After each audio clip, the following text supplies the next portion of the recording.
E aí, bagulheiros e bagulheiras! Beto aqui e sejam bem-vindos ao nosso primeiro vídeo de análise aqui no canal do Bagulho da Vez. Hoje, para iniciar tudo isso, eu decidi pegar um jogo que eu fechei recentemente e não somente se tornou um dos meus jogos favoritos de todos os tempos, mas para mim ele é o melhor Metroidvania já feito. Estamos falando de Hollow Knight.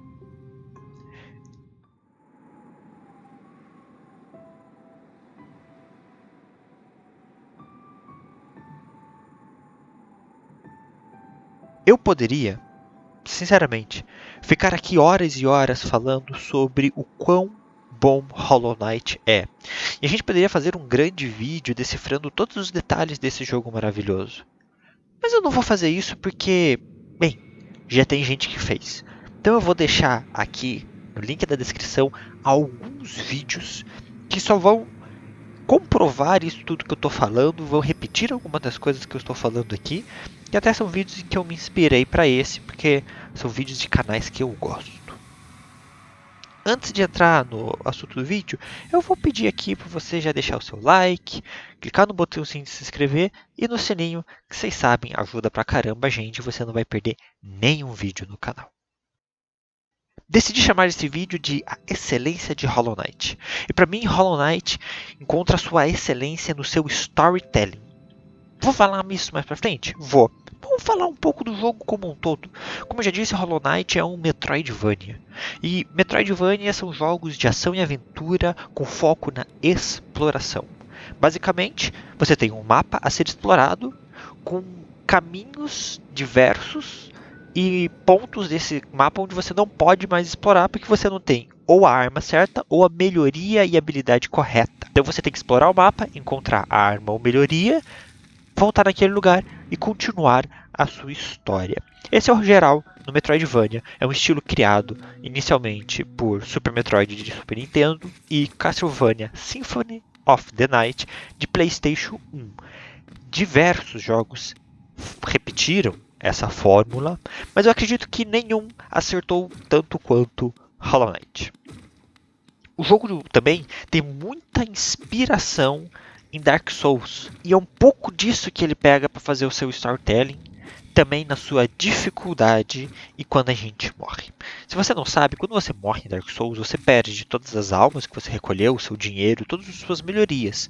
De forma que você tem que voltar lá, encontrar o lugar onde está o seu corpo e recuperar tudo isso. O que é muito difícil, porque no jogo que tem um nível de dificuldade muito alto, quando você morre num lugar, provavelmente há inimigos difíceis ali.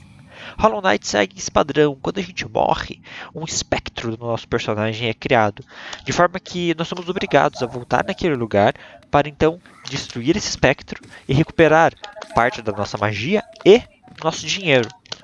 O que é bem complicado, porque normalmente ali tem inimigos ou é um boss e é muito complicado. E várias vezes eu já perdi diversos upgrades.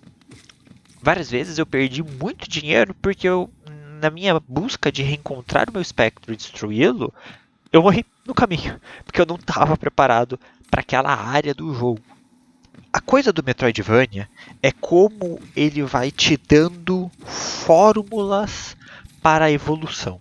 Alguns jogos do estilo Metroidvania acabam por ser muito lineares, mesmo que eles tenham um esquema de exploração. Então, Metroid 2 Samus Return de 3DS, que é um remake de Metroid 2, é um jogo que faz isso. Ele tem uma exploração, ele é muito bom, mas de uma certa forma ele pega muito na sua mão e te carrega área por área. Até que você faz todas as áreas do jogo e beleza, tranquilo. Não há necessariamente, quando você chega na última área, a necessidade de voltar para a segunda ou para a terceira. Se você faz tudo que a área te pede, a não ser que você queira itens extra, não há essa necessidade. Em Hollow Knight, isso não acontece, porque os desenvolvedores da Team Cherry, eles entenderam o lugar exato aonde eles deveriam segurar a mão do player e falar, deixa a gente te ensinar a jogar isso. E o momento exato em que eles simplesmente soltam. O momento em que eles deixam o jogador, com as habilidades limitadas que ele tem naquele momento, entender que agora é com ele. Agora ele tem que explorar. E eles fazem isso muito bem na sequência inicial do jogo. Que logo na sequência inicial do jogo, eles mostram que tem inimigos, eles mostram que há espinhos que você não pode cair, que há pedaços de mapa que quando você anda por cima deles, eles vão se destruir, você vai cair em algum penhasco, e que também há pedaços escondidos, onde você tem que destruir uma madeira para abrir um buraco. Com isso, eles te mostram o básico do gameplay. Então nós chegamos na cidade, Deathmount, se eu não me engano. E ali não tem nada, é só um senhor inseto falando que não tem mais ninguém, ele fala sobre o que está lá embaixo. E você vai. Até ali o jogo não te dá muita informação, você sabe que aquilo é o caminho do rei, porque você leu em algumas pedras, e fica tudo muito misterioso. Você não sabe quem é o seu personagem, você não sabe que lugar é aquele, você só sabe que você chegou em Hallownest, que seria o ninho vazio. Quando a gente entra, então, no túnel, que é essa grande cidade subterrânea, Hallownest, a gente chega nos caminhos encruzilhados. Posso estar errando nos nomes. E ali a gente começa a parte do gameplay real, com inimigos e exploração. De forma muito esperta, esse início de jogo não te dá muita opção. Então você pode até tentar em alguns lugares, você vai encontrar alguns inimigos um pouco complicados e várias becos sem saída, lugares que você vê que dá para passar, mas você ainda não está pronto. Isso te obriga a ir diretamente ao primeiro boss que vocês estão vendo no gameplay, que é o cavaleiro falso, o falso cavaleiro. Então tudo isso que acontece aqui é só um começo, é só para você entender como o jogo funciona. Ele vai te carregar mais um pouco na mão até você ter um primeiro upgrade, que a partir daquele momento aí é contigo. E como o storytelling entra em tudo isso? Bem, quando você entra em Hallownest pela primeira vez, você pode ir para a esquerda ou direita. Se você for para a esquerda, é o único caminho que você vai desenvolver a exploração. Mas é muito normal, por nosso costume de jogos como Mario, a gente começar pela direita. Então a gente vai pela direita e a gente já encontra ali uma sala. E nessa sala já tem o primeiro NPC muito importante. Este é Quirrell. Ele é um dos andarilhos que você vai encontrar durante a sua jornada em Hallownest. E ali você encontra o Quirrell e ele está olhando esse lugar, e você entra nesse lugar e tem ali um ovo com máscaras e você não consegue entrar, e ele comenta algumas coisas. E ele fala com você, legal, você também é um andarilho, você está por aqui. Ótimo. Então você já entende que não necessariamente todo mundo que você encontrará ali são inimigos. Legal. Então temos algo interessante acontecendo. Conforme você desenvolve a sua história, e agora eu vou pular muito aqui, que eu não vou ficar contando detalhes, encontramos Quirrell diversas vezes. Até que ele nos ajuda na nossa quest principal, e você pode encontrar o seu lugar de descanso. O mundo de Hallownest, o mundo de Hollow Knight, ele é vivo. Conforme nós exploramos, outros personagens vão explorando junto. Outro personagem muito legal é o Cornifeu. Ele é um cartógrafo, então você tem que encontrar ele em todos os mapas diferentes para comprar dele um mapa, senão você não vai ter mapa no jogo. E depois que você explora todos os lugares e você volta para a primeira cidade, lá está ele, dormindo na sua casa enquanto a esposa vende os artefatos de cartografia. Um dos meus favoritos é Zot, o Magnífico, ou Zot the Might. Ele é um cidadãozinho fraco, mas ele se acha grande coisa. Você vai encontrar ele em duas situações onde a vida dele corre risco. E aqui está uma coisa muito interessante. Se você não salvar ele, ele vai morrer e você simplesmente vai perder todo o desenrolar da sua quest, que é uma quest secundária, mas ajuda muito no desenvolvimento do personagem. Então, salve o Zot todas as vezes que você encontrar ele. É muito importante você fazer isso. Em nossa exploração, vamos encontrando alguns murais que contam coisas. Eles falam, de certa forma, em parábolas, em charadas. Então, todo o lore, todo o folclore, toda a história de Hollow Knight é muito escondida. ela não é entregue pra gente de mão beijada. Então, você pode simplesmente jogar o jogo e não entender nada. Ou achar que você só estava ali para explorar e enfrentar o chefão final, que é o próprio Hollow Knight, e beleza, aquilo é o final, show! E não é bem assim. Porque Hollow Knight, como muitos Metroidvanias, ele tem um final ruim, que é o final básico que você faz ali com 20 horinhas de jogo, e o final bom, que vai exigir um pouco mais de você, vai exigir exploração, vai exigir matar alguns chefões um pouco mais fortes, umas áreas de gameplay, plataforma ruim, então você vai chegar no verdadeiro chefão final, que é bem difícil. Para isso, é necessário que você melhore o seu personagem, que você pegue o máximo de upgrades possível. E é aí que a exploração entra. Eu sinto que dá pra terminar Hollow Knight sem explorar quase nada do jogo. Essa é a verdade. Você pode fazer uma linha muito reta do que você quer fazer, pegar alguns itens específicos e se sacrificar muito nas batalhas, que você consegue fechar ele. Mas se você quer experimentar verdadeiramente o propósito do jogo, vai ser sim necessário explorar bastante, olhar todos os detalhes, entender todas as mecânicas do jogo. Uma coisa muito legal do jogo são as insígnias. Elas servem para a gente ter habilidades extras. Sejam elas ver o nosso cavaleiro no mapa, seja ela ter uma carapaça que te protege quando você vai recuperar a vida, ou talvez um escudo que fica circulando em volta da gente. Só que essas insígnias, elas exigem slots, né? E para conseguir esses slots, a gente tem que ou realizar arenas, ou missões específicas, ou comprar. Mas para isso a gente precisa de muito dinheiro. Então todo o jogo está muito bem amarrado, no sentido de que você tem que ir realizando muitas side quests. E elas não se mostram inúteis. Jogos como Assassin's Creed ou GTA muitas vezes tem um mapa gigantesco, uma sensação de muito aberto, mas as missões secundárias elas parecem inúteis. A recompensa pela missão não é o suficiente pelo esforço dedicado a ela. Em Hollow Knight não. Em Hollow Knight nós temos uma recompensa muito boa, tanto no item que a gente recebe, que pode parecer, nossa, é só um fragmento de vida, mas a gente sabe o quão importante essa vida é. Porque há alguns inimigos que tiram de 2 a 3 pedaços de vida em uma porrada. Então, a sensação de recompensa que Hollow Knight nos entrega pela exploração é muito grande. E conforme a gente vai jogando, e eu volto a falar que o foco aqui é o storytelling, a gente vai montando esse grande quebra-cabeça. E é nisso que o Hollow Knight é excelente.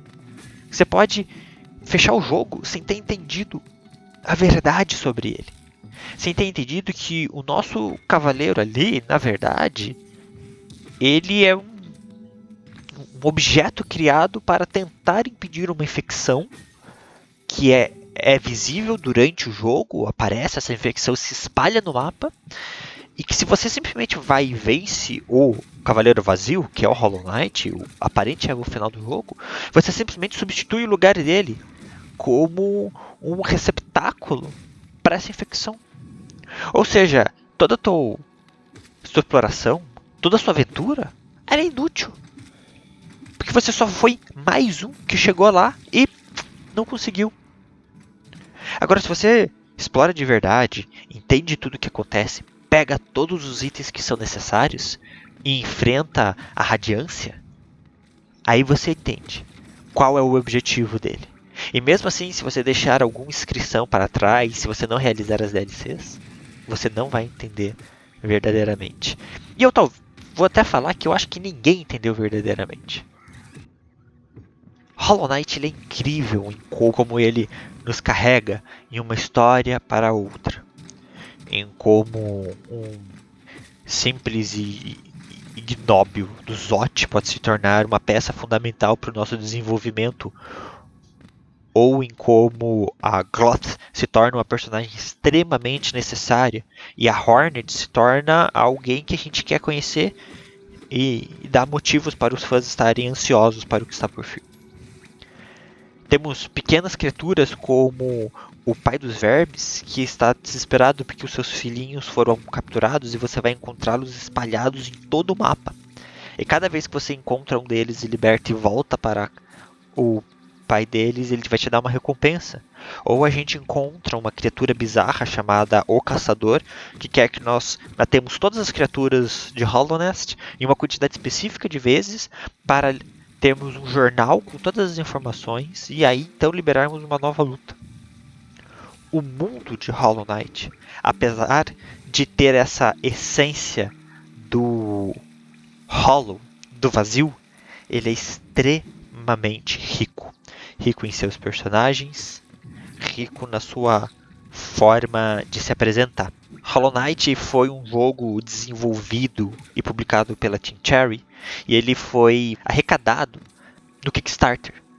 Então, posso estar falando valores errados, mas eu não me engano, em cerca de um mês ou alguma coisa assim, ele arrecadou $55 mil. O que não foi tudo que eles queriam, não conseguiram fazer todo o conteúdo extra que eles queriam, mas eles conseguiram sim fazer muita coisa. E isso nos deu algumas DLCs que foram entregues de forma gratuita no jogo conforme o tempo. Essas DLCs elas enriquecem o jogo no seu gameplay geral, com missões secundárias, novos chefões e com uma história que desenvolve o folclore, né, que desenvolve a história do jogo. Então, essas DLCs são necessárias para a gente entenda o jogo de forma completa. A parte boa é que você não precisa adquiri-las de forma individual. Elas fazem parte do conjunto que é Hollow Knight. Também, esses $55 mil garantiram um segundo personagem jogável, que iria sair na última DLC, que seria a Hornet. Mas Hollow Knight deu tão certo, criou tanto... os fãs criaram tanto amor pelo jogo, que os desenvolvedores decidiram transformar essa DLC em um jogo à parte, que está para sair, que é o Hollow Knight Silk Song, se eu não me engano, que seria mais ou menos a música da seda, alguma tradução assim, onde a Hornet será a personagem principal. E eu estou extremamente ansioso para colocar as minhas mãos nesse jogo. Outros detalhes que eu não vou entrar aqui a fundo, mas Hollow Knight se mostra magnífico na sua trilha sonora e ambientação e no seu gráfico. Né, os traços 2D simples, bonitos, a sua animação que acerta no ponto de como mostrar, como identificar, como telegrafar acontecimentos. É o perfeito exemplo de que não é necessário o melhor gráfico do mundo ou o mais realista para entregar um bom jogo, um jogo com qualidade e um jogo desafiador.